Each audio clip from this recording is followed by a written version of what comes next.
परिचय। क्या कोई मुझे बता सकता है कि गणितीय आगमन क्या है?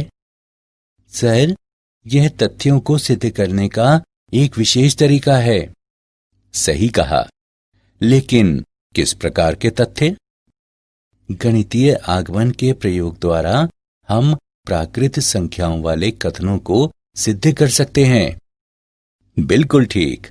क्या आप जानते हैं कि गणितीय आगमन गणित में बहुत महत्वपूर्ण टूल है? तो ठीक है, आज हम गणितीय आगमन के बारे में सीखेंगे। आइए देखें। उद्देश्य। इस पाठ के अंत में आप निम्न करने में सक्षम हो जाएंगे। प्राकृत संख्याओं वाले कथनों को सिद्ध करना, प्राकृत संख्याओं वाली असमीका ज्ञात करना। प्रेरणा। गणितीय आगमन एक विशेष विधि है जिसका प्रयोग प्राकृत संख्याओं के लिए कथनों को सिद्ध करने के लिए किया जाता है। आइए इसे अच्छी तरह से समझें। एक फीचरिंग क्लिप में हम पहले डोमिनो को धक्का देते हैं तो अगला स्वतः ही गिर जाता है और हम देखते हैं कि सभी डोमिनो गिर जाते हैं। ये आगमन दर्शाता है। एक आगमनिक समुच्चय एक समुच्चय कैपिटल X है जिसमें ये गुण है कि प्रत्येक X अवयव है कैपिटल X का उत्तरवर्ती X डैश भी कैपिटल X का एक अवयव है। आगमनिक समुच्चय का एक प्रमुख उदाहरण प्राकृत संख्याओं का समुच्चय है। प्राकृत संख्याओं के समुच्चय को कैपिटल N से निरूपित करते हैं। गणितीय आगमन का सिद्धांत।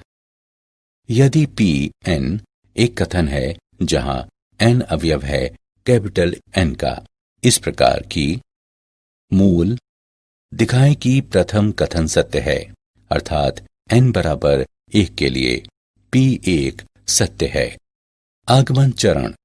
यदि n बराबर k के लिए कथन सत्य है तो कथन n बराबर k प्लस 1 के लिए भी सत्य है, अर्थात p k की सत्यता p k प्लस 1 की सत्यता को इंगित करती है।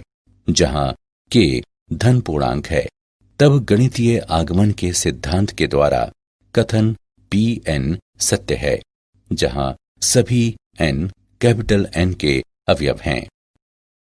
गणितीय आगमन के सिद्धांत को लागू करने के कार्यकारी नियम। चरण 1। दिखाएं कि दिया गया कथन n बराबर 1 के लिए सत्य है। चरण 2। कल्पना करें कि n बराबर k के लिए कथन सत्य है। चरण 3। चरण 2 में बनाई गई अभिधारणा का प्रयोग करते हुए दिखाएं कि n बराबर k प्लस 1 के लिए कथन सत्य है। चरण 4। ये गणितीय आगमन के सिद्धांत को पूरा करता है। निष्कर्ष निकालें कि दिया गया कथन ऐसे सभी n के लिए सत्य है जो कैपिटल N के अवयव हों। महत्वपूर्ण निष्कर्ष निम्नलिखित हैं।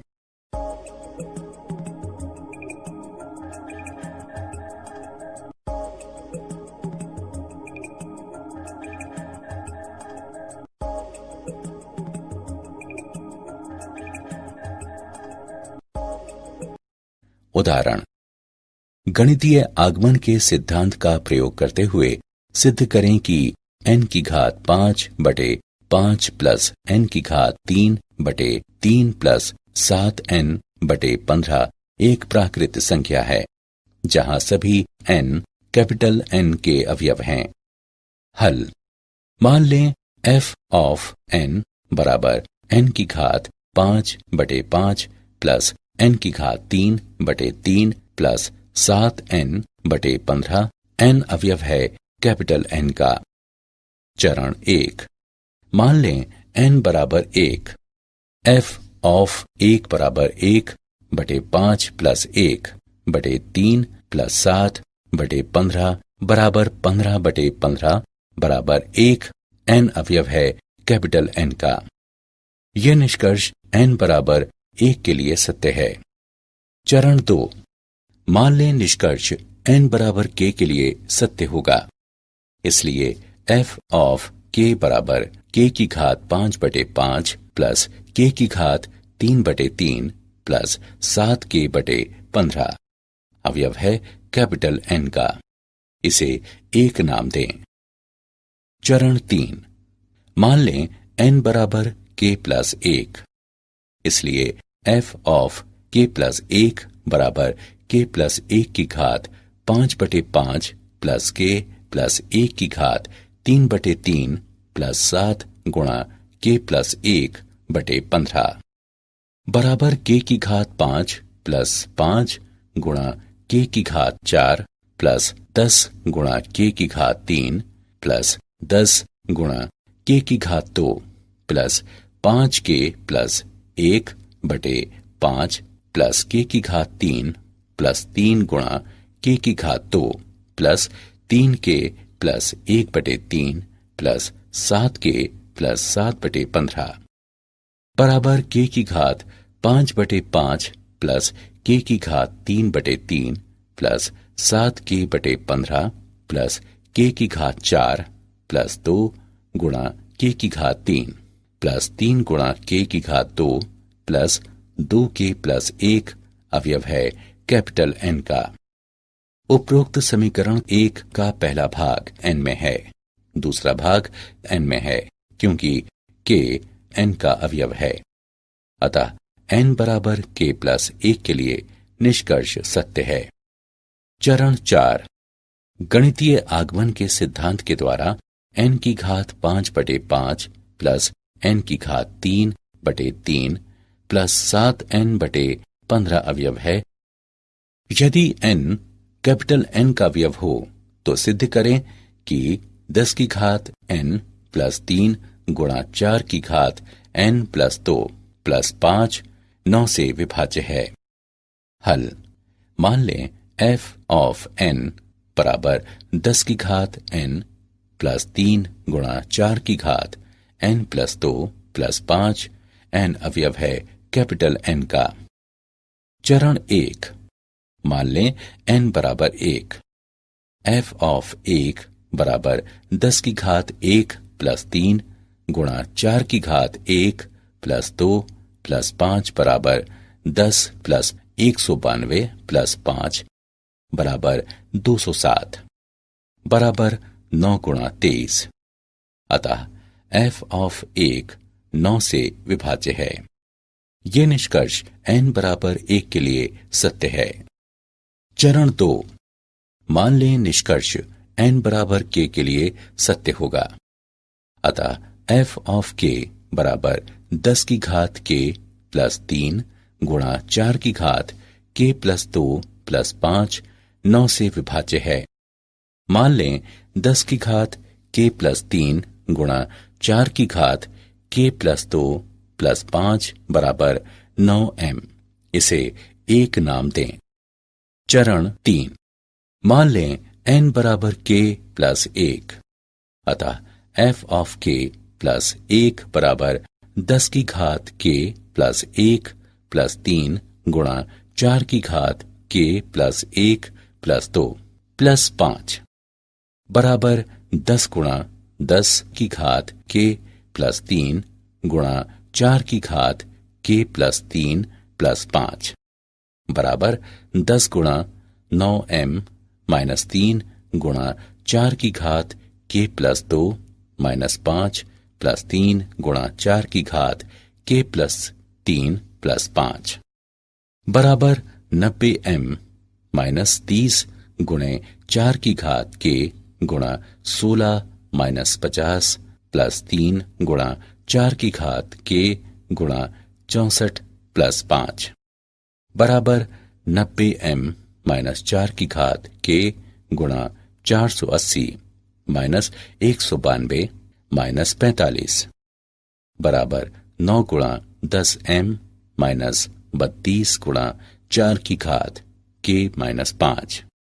अतः f ऑफ k प्लस 1 9 विभाज्य है, अर्थात निष्कर्ष n बराबर k प्लस 1 के लिए सत्य है। चरण 4, सभी प्राकृत संख्याओं n के लिए सिद्ध करें कि 3 की घात n अधिक है 2 की घात n से। हल, मान लें f ऑफ n बराबर 3 की घात n अधिक है 2 की घात n से। n अवयव है कैपिटल N का। चरण 1, मान लें n बराबर 1। f ऑफ 1 इस प्रकार की 3 की घात 1 अधिक है 2 की घात 1 से, बराबर 3 अधिक है 2 से। अतः f ऑफ 1 सत्य है। चरण 2, मान लें निष्कर्ष n बराबर k के लिए सत्य है। अतः f ऑफ k इस प्रकार की 3 की घात k अधिक है 2 की घात k से। चरण 3, मान लें n बराबर k प्लस 1। अतः f ऑफ k प्लस 1 इस प्रकार की 3 की घात k प्लस 1 अधिक है 2 की घात k प्लस 1 से। f ऑफ k प्लस 1 का बायां पक्ष बराबर 3 की घात k प्लस 1 बराबर 3 की घात k गुणा 3 अधिक है 2 की घात k गुणा 2 से, अर्थात 2 की घात k प्लस 1 बराबर f ऑफ k प्लस 1 का दायां पक्ष। अतः निष्कर्ष n बराबर k प्लस 1 के लिए सत्य है। चरण 4, गणितीय आगमन के सिद्धांत के द्वारा 3 की घात n अधिक है 2 की घात n से, जहां n अवयव है कैपिटल N का। क्या आप जानते हैं, आगमन शब्द का प्रयोग अंग्रेज गणितज्ञ जॉन वॉलिस द्वारा किया गया। गणितीय आगमन के सिद्धांत को फ्रांसीसी गणितज्ञ ब्लेस पास्कल ने विकसित किया। सारांश, आइए हमने जो कुछ सीखा है उसे संक्षेप में दोहराएं। गणितीय आगमन एक विशेष विधि है जिसका प्रयोग प्राकृत संख्याओं के लिए कथनों को सिद्ध करने के लिए किया जाता है। एक आगमनिक समुच्चय एक समुच्चय कैपिटल X है जिसमें ये गुण है कि प्रत्येक X अवयव है कैपिटल X का। X का उत्तरवर्ती X डैश भी कैपिटल X का एक अवयव है। आगमनिक समुच्चय का एक प्रमुख उदाहरण प्राकृत संख्याओं का समुच्चय है।